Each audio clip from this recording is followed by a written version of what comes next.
Depuis une dizaine d'années, le braquage du service public de l'énergie se déroule à la fois sous nos yeux et en dehors de notre compréhension. Peu d'entre nous savent que nous nous sommes mis à remplir les poches d'une infime minorité et que le secteur de l'énergie s'est transformé plus ou moins en un feuilleton de série noire. Qui fait donc 2 millions de dollars. Je n'ai pas vu autant de fric sur cette table depuis que tout le Southside est à nous.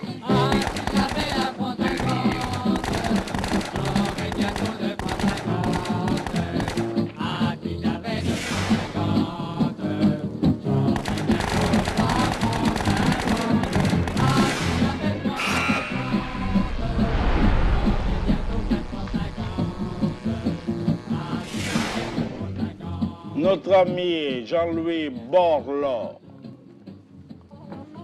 nous fait un grand cadeau. Et alors? Champagne. Nous sommes le 24 décembre 2008 dans le bureau parisien de Don Michael. Le syndicat de la casse des services publics est à la fête. Il faut dire qu'ils ont de quoi se réjouir. Oh! On se calme, hein? La veille, le ministre de l'écologie du gouvernement de Nicolas Sarkozy n'a pas failli à la tradition des cadeaux de Noël. L'arrêté fixant les conditions d'achat d'électricité éolienne clarifie la situation et améliore la visibilité économique du secteur.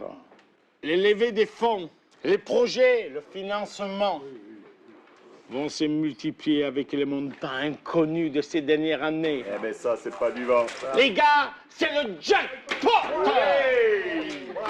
L'éolien est un écolo-business. Je pense que si on veut réellement le développer, il faut que ce soit un business. Si c'est pas un business, eh bien, il n'y aura aucun investisseur industriel dans le secteur de l'éolien.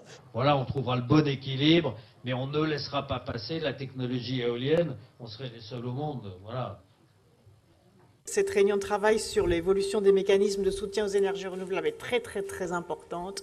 C'est très important que l'ensemble des opérateurs des énergies renouvelables accélèrent la transition énergétique. C'est vous qui allez faire le succès de la transition énergétique et de la croissance verte, et personne d'autre.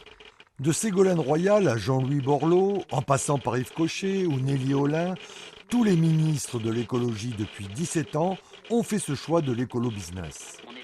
Autrement dit, casser le service public et avantager le secteur privé. Une affaire comme ça s'arrose. Avantager le secteur privé est même un euphémisme, tant les aides d'État se sont transformées en une pluie de cadeaux. S'il fallait en souligner une, on pourrait citer la mesure prise par Yves Cochet en 2001, mesure qui a ouvert le bal des milliardaires. Nos santé. Le prix de l'électricité produite par les éoliennes est fixé à plus de 8 centimes d'euros le kilowattheure, soit le double du prix de l'électricité classique. Depuis, il a été régulièrement reconduit à quelques centimes près.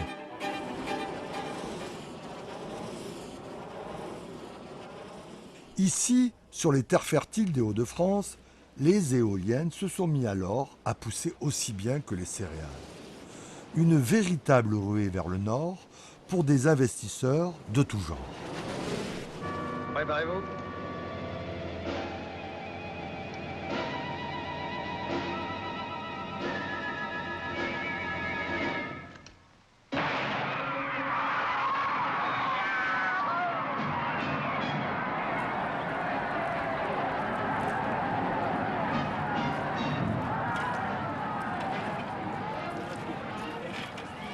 Les premiers promoteurs que j'ai rencontrés, donc, c'est EOLRS.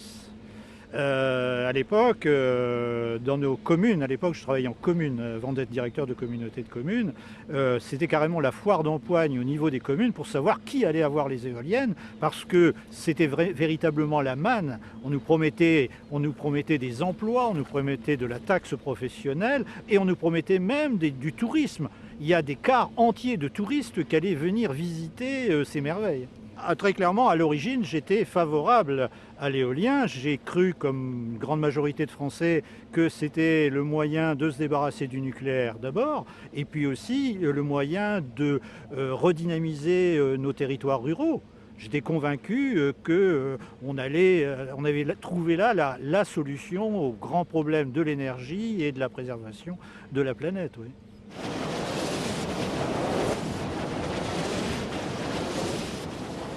démontrait le non-sens de l'éolien en France.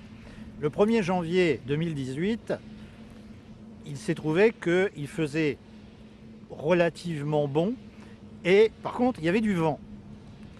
Donc il y a eu une production très importante de l'éolien en France mais aussi en Europe, sauf que 1er janvier oblige, il y avait très peu d'entreprises qui tournaient et donc on avait besoin de très peu d'électricité.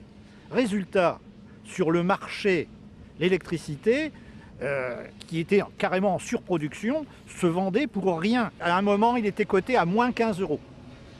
Moins 15 euros. C'est-à-dire que EDF paye pour revendre de l'électricité en tarif négatif. Ils ont acheté à 82, ils payent 15 euros de plus pour s'en débarrasser, voilà. Ce qui fait 97 euros chaque mégawattheure.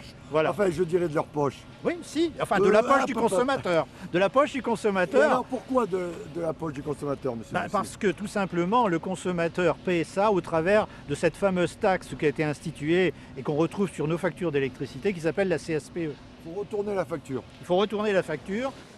Et oui, il faut effectivement retourner sa facture pour avoir accès à cette petite ligne bien discrète intitulée Contribution au service public d'électricité, CSPE.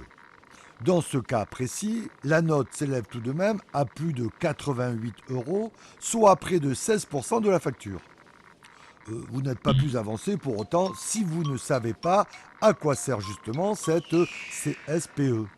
Eh bien, elle permet tout simplement de rembourser EDF, qui a obligation par la loi d'acheter toute l'électricité produite par les énergies renouvelables, notamment, comme on l'a vu, les 82 € le mégawattheure de nos éoliennes.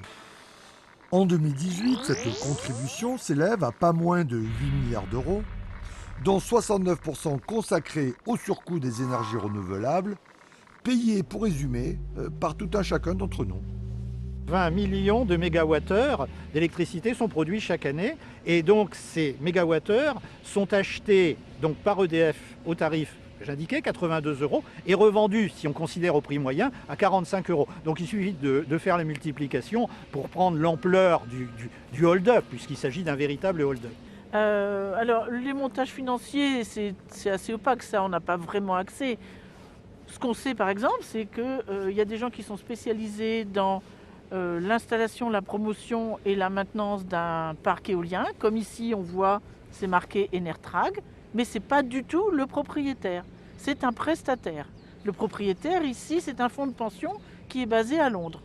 C'est vous, Patrick, qui parliez de parc à Ribemont qui a été vendu, revendu, et vous ne savez pas même maintenant à qui ça appartiendrait peut-être. Le développeur, c'était Eolres, un fonds de pension anglo-saxon. Dans les 6 mois d'exploitation, revendu à Iberdrola, des Espagnols. Et 2-3 ans après, revendu pour moitié à Énergie Renouvelable et moi Jean-Louis, General Electric, les Américains.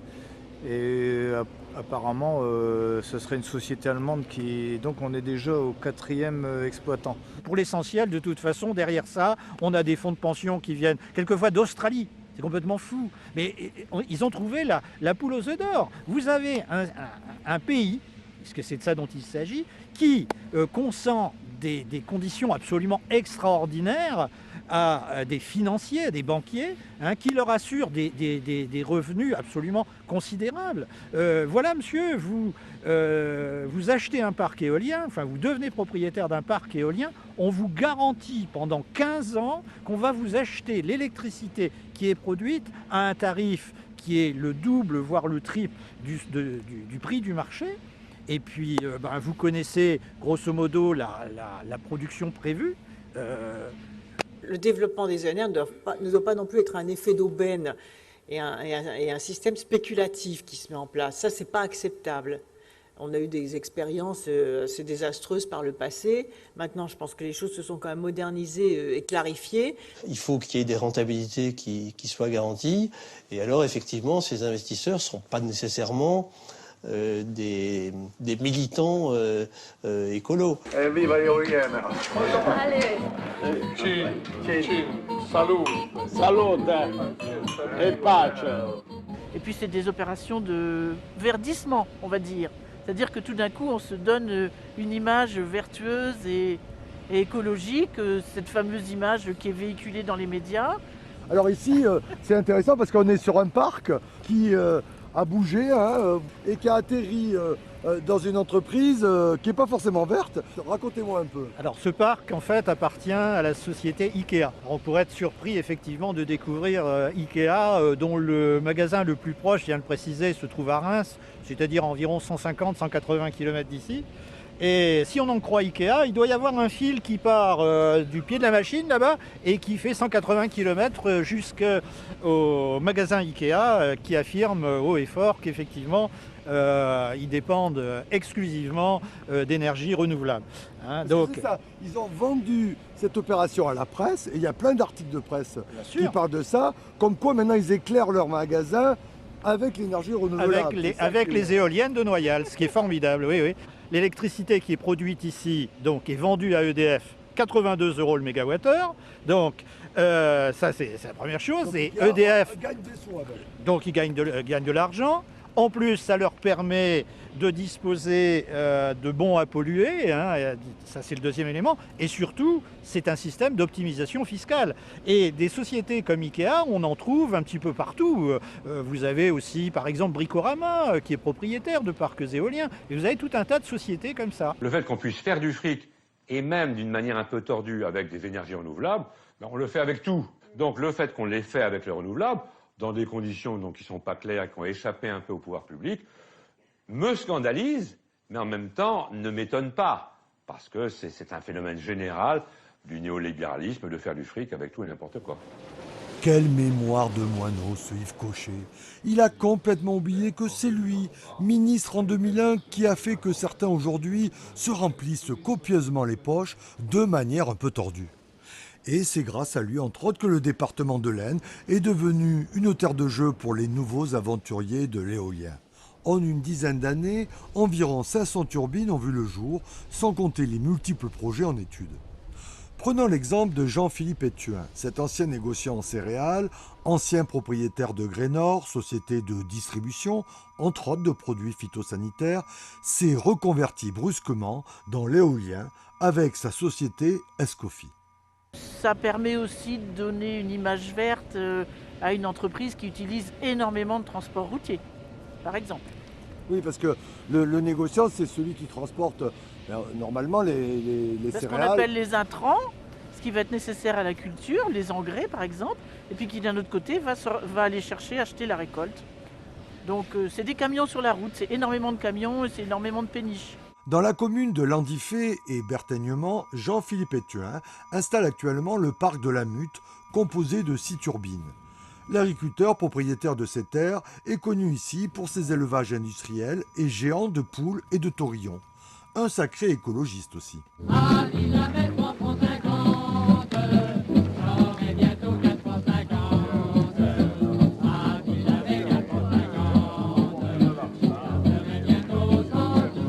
Autre exemple, toujours dans l'Aisne, de ceux qui savent faire de l'argent avec tout et n'importe quoi, et notamment avec la fameuse CSPE.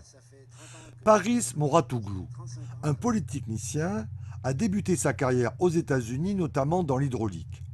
L'arrêté Cochet le fait revenir en France au plus vite, où il implante à Clastres, dans l'Aisne, le premier parc éolien du département, inauguré en grande pompe, comme il se doit, par le ministre de l'écologie de l'époque.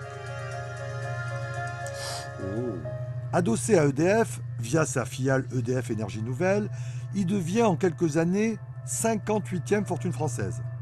Depuis, il est parti faire des affaires avec la multinationale Total, connue pour sa philosophie écologique, et reconverti, elle aussi, dans les énergies renouvelables. Le PDG de Total, la plus grande entreprise française, donc, vient d'annoncer une réorganisation qui fait la part belle, non plus seulement au pétrole, mais aux énergies renouvelables. Également, Total va donc produire... Est-ce que les éoliennes, ça s'inscrit dans le bien public? Parce que c'est ça la vraie question. Alors ça, c'est bien que vous me posiez cette question-là, parce que c'est quelque chose que j'aime bien développer. Vous voyez, j'habite en pleine campagne, à 6h du matin, il y a un tracteur, à 11h du soir, il y a une moissonneuse-batteuse. Il y a monsieur. Ça fait du bruit, mais c'est un bruit utile. C'est quelque chose d'utile. Je sais qu'il y a quelqu'un qui travaille, qui va faire travailler des gens, qui va nourrir des gens. C'est une nuisance que j'ai moi et que mes voisins ont, mais qui est utile à l'ensemble de la société. Je sais à quoi ça sert.